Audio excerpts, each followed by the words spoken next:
आज हम एक जनेऊ के गीत गाओ तानी। अच्छा लगी आप सबके तो कमेंट करब सब है और सब्सक्राइब करब सब है, लाइक करब सब है। जनेऊ के गीत बाटे कि जैसे जनेऊ के टाइम हो गई बा, अब बरुआ ताकत रहे जो मामा हमार अब आवेले। गीत ऐसे बाटे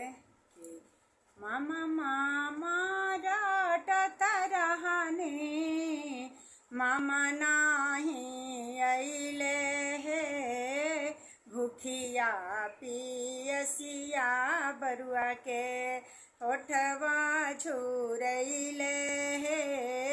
भूखिया पियसिया बरुआ के हम तो बोलवले रहनी, ठीक दुपहरिया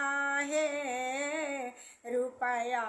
के लाजे मामा दुअरे लुकइले हे,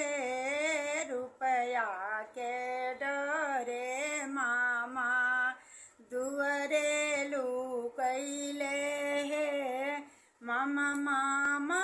डांटत रहने, मामा नाही अइले हे, कपड़ा के डरे मामा चूल्ही में लुकइले हे, कपड़ा के डरे मामा हम तो बोलवले रहनी, अंगना में आइब हे, सेलिया के डरे मामा अंगना ना अइले हे, सेलिया के डरे मामा दुअरे लुकइले हे। मामा मामा डांटत रहने, मामा नाही अइले हे, घड़िया के डरे मामा बाजार में लुकइले हे, घड़िया के डरे मामा हम तो बोलवले रहनी, बेदिया पर आइब हे, घड़िया के डरे मामा चूल्ही में लुकइले हे, घड़िया के डरे मामा जीजा जीजा रटत रहनी, जीजा नाही आइनी हे, भूखिया पियसिया बरुआ के मुहावा झुरइले हे, भूखिया पियसिया बरुआ के हम तो बोलवले रहनी, ठीक दुपहरिया हे, ऐसन बहिन चोर जीजा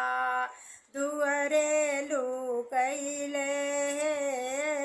ऐसन मुहा चोर जीजा अंगना ना अइले हे, हम तो बोलवले रहनी, मड़वा में आइब हे, सुटवा के लाजे मामा दुअरे लुकइले हे, सुटवा के लाजे जीजा हम तो बोलवले रहनी, ठीक दुपहरिया हे, सेलिया के लाजे जीजा घर वो ना अइले हे, सेलिया के डरे जीजा अंगना में ना अइले हे, ऐसन मुहा चोर जीजा दुअरे लुकइले